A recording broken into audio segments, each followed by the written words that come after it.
کیونکہ وقت کافی مختصر سا ہے، یہ ذات تو وہ ہیں کہ جن کے فضائل اور مناقب اگر بیان کیے جائیں تو آپ کی اور ہماری زندگی ختم ہو جائے گی، ان کے فضائل اور مناقب کبھی ختم نہیں ہوں گے۔ آتی ہیں یہ صدائیں مزار رسول سے، امت کیوں پھر گئی ہے یہ میرے اصول سے، کیوں میری لاڈلی کا شکستہ ہے یہ مزار، کیا دشمنی جہاں کو ہے میری بطول سے۔ یہ وہ ذات پاک ہیں سیدۃ النساء العالمین سیدہ فاطمہ الزہرا سلام اللہ علیہا، کہ جن کی آمد ہو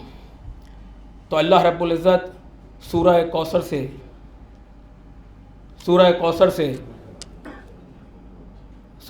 نزول فرمائے، اور جن کی طہارت کا ذکر ہو تو آیا تطہیر کا نزول ہو۔ آپ کا ایک لقب ہے حجاب اللہ، کئی سارے ترجمے لوگوں نے کیے، کئی سارے نظریات ہیں۔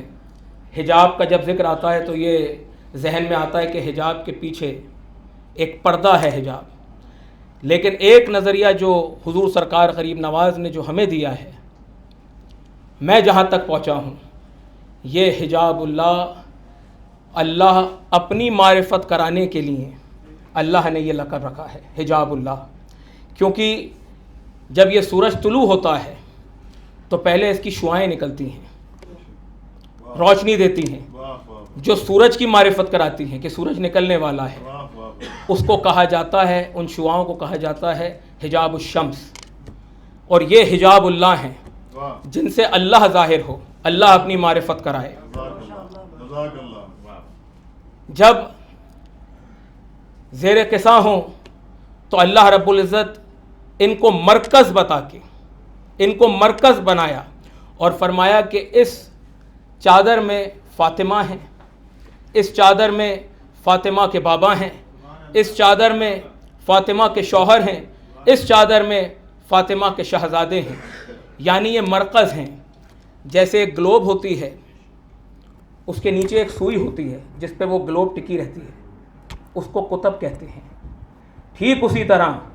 یہ قطب اہل بیت ہیں، سیدہ فاطمہ الزہرا سلام اللہ علیہا۔ تو لہٰذا وقت کی کمی ہے، اس لیے میں اس کانفرنس کے ذریعے یہی میسیج دینا چاہتا ہوں کہ تمام خانقاہیں، تمام دربار، جتنی بارگاہیں ہیں پورے بر صغیر میں، ہر جگہ سے یہ آواز بلند ہونی چاہیے، سیدہ فاطمہ الزہرا سلام اللہ علیہا جن کے صدقے میں سلطان الہند غریب نواز ہیں، جن کے صدقے میں وارث پاک ہیں، آج ان کی اولادوں کے، ان کے غلاموں کے روزے مزارات بہت ہی عالی شان بنے ہوئے ہیں، اور آپ کی دادی، آپ کی آقازادی سیدہ فاطمہ الزہرا سلام اللہ علیہا کا روزہ ایسی شکستہ حالت میں ہے کہ وہاں پر کوئی چراغ جلانے والا بھی موجود نہیں ہے۔ تو لہٰذا جنت البقیع میں سیدہ فاطمہ الزہرا سلام اللہ علیہا، ساتھ ہی میں امام حسن مجتبیٰ علیہ الصلاۃ والسلام، امام زین العابدین علیہ الصلاۃ والسلام، امام محمد باقر علیہ الصلاۃ والسلام، امام جعفر صادق علیہ الصلاۃ والسلام، اور ساتھ ہی میں تمام اصحاب رسول صلی اللہ علیہ وآلہ وسلم کے جو روزے ہیں ان کی تعمیر ہونی چاہیے۔ میں آپ لوگوں سے اجازت چاہوں گا اپنے کچھ شعروں کے ساتھ۔ مصطفیٰ سے عشق اور دامان زہرا چھوڑ کر، مصطفیٰ سے عشق اور دامان زہرا چھوڑ کر، یہ نمازیں وہ ہیں جو پڑھتے ہو سجدہ چھوڑ کر، یہ نمازیں وہ ہیں جو پڑھتے ہو سجدہ چھوڑ کر، در بدر بھٹکو گے ذلت ہی ملے گی ہر طرف، فاطمہ زہرا کے بچوں کا وسیلہ چھوڑ کر، اور ہم علی والے نکلتے ہیں بڑی ہی شان سے،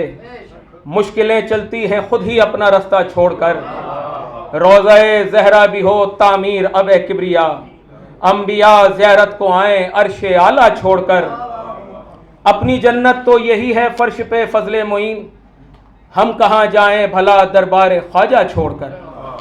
بیٹی تھی بی بی فاطمہ الزہرا السلام علیہ. آپ نے دیکھا نا ہمارے جتنے بھی ہر دھرم میں کوئی بھی بڑے سے بڑے جو بھی دھرم گرو ہوتے ہیں اور جب وہ چلے جاتے ہیں تو ان کی ایک اسمرتی استھل بنائی جاتی ہے, ان کی سمادھی بنائی جاتی ہے کہ وہاں پہ آئیں اور ہم وہاں پہ ان کو دیکھیں. ابھی بھی ہمارے ایک بہت بڑے دھرم کا ایک بہت بڑا ایک پروجیکٹ بنا, ایک مندر بھی بنایا ہوا ہے, تو ہم سب لوگ وہاں جو بھی چاہنے والے لوگ ہیں ایودھیا میں آپ دیکھیں گے گئے. ویسی جو مسلمان جو لوگ ہیں ان کے لیے جس طریقے سے آپ یہ ایک بقی یہ دیکھیں گے, میں اپنے کیمرہ پرسن سے کہوں وہ دکھائیں ذرا سا پاس آ کے. یہ جو قبرستان آپ دیکھ رہے ہیں اس میں آپ دیکھیں گے چھوٹی سی ایک قبر بنی ہوئی ہے اور اس پہ نہ کوئی دیا جلانے والا ہے نہ کوئی موم بتی رکھنے والا ہے. اور ان سبھی مسلمانوں کی وہی آواز ہے کہ اے سعودی عرب کہ آپ نے 100 سال پہلے, اس آج کے دن میں 100واں سال چل رہا ہے, آپ نے 100 سال پہلے بی بی فاطمہ زہرا السلام علیہ کی قبر کو ڈھا دیا تھا. اور صرف بی بی فاطمہ زہرا نہیں تھی, اس میں ان کے نواسے جو ان کی پیٹھ پہ جھولا جھولتے تھے ان کی بیوی تک ہیں. اور یہی وہ لوگ ہیں جو آپ کو بتا دیں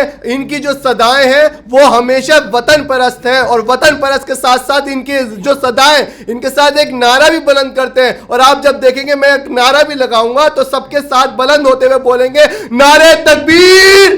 دونوں ہاتھ بلند کر کے نعرہ تکبیر, نعرہ رسالت, نعرہ رسالت. بس عزیزان محترم اب آپ سب یہی لوگ سوچ رہے ہوں گے کہ نعرہ تکبیر بھی آپ لوگ لگاتے ہیں اور نعرہ رسالت بھی آپ لوگ لگاتے ہیں, تو آپ میں اور وہ جو کٹرواز والے لوگ ہیں ان میں کیا فرق ہے؟ تو ہم بتا دیں ہمارے پاس ایک اور نعرہ ہے جسے جب ہم لگاتے ہیں تو ہم بتا دیتے ہیں کہ ہم لوگ سر کٹوا تو سکتے ہیں لیکن کسی کی مظلوم کا سر کاٹ نہیں سکتے. وہ نعرہ کیا ہے؟ نعرہ حیدری. جب جنت البقیع میں گیا تو میں حضرت فاطمہ رضی اللہ تعالیٰ عنہ کی مزار میں کہہ رہا تھا کہ اپنے بابا سے آپ کہہ دیجئے گا کہ میری حاضری کو قبول کر لیں. تو اگر اس طرح کی چیزیں کی جائیں گی جو آج کی جا رہی ہیں اور ان کو اپنی سوچ کو مذہب کا نام دیا جا رہا ہے, اس سے مذہب کی صورت بگڑتی ہے. آپ کی سوچ کچھ بھی ہو سکتی ہے. تو اس بات کو سمجھتے ہوئے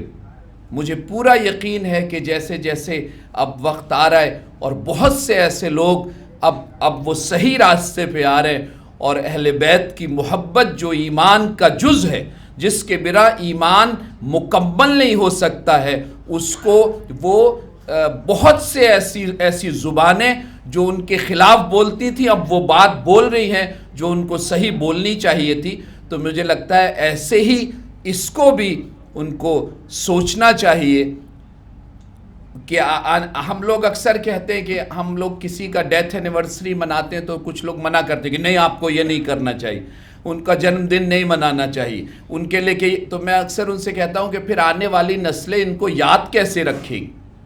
آنے والی نسلیں تو ان کو بھول جائیں گی. تو اس مشن میں ہم پوری طرح آپ کے ساتھ ہیں اور اس کو اپنا دینی فریضہ سمجھتے ہیں, اس کو اپنی ایمانی غیرت سمجھتے ہیں کہ یہ جو ہے سعودی حکومت کو اس مطالبے کو ماننا چاہیے اور جلد سے جلد ماننا چاہیے, اور اس کو پوری طرح سے اس کو جس شکل میں تھا بلکہ اس سے بھی بہت بڑی لیول پہ اس کی تعمیر ہونی چاہیے. اور اس میں جو کچھ ہوگا جہاں بھی ہوگا ہم اور ہماری تنظیم خدائی خدمتگار پوری طرح سے آپ کے ساتھ ہے, اور ایک جو بھی اس میں ضرورت پڑے گی, جس شہر میں ضرورت پڑے گی, ہندوستان کے بہت پورے ملک میں ہماری یونٹس ہیں, ہر جگہ ہم ایسے سیمینار بلکہ اس سے بڑے بڑے سیمینار کریں گے اور آپ کو بلائیں گے, اور اس میں اس مطالبے کو اور اس اپنی مانگ کو لگاتار اٹھاتے رہیں گے, اور مجھے لگتا ہے کہ انشاءاللہ تعالی یہ پوری ہوگی. بہت بہت شکریہ.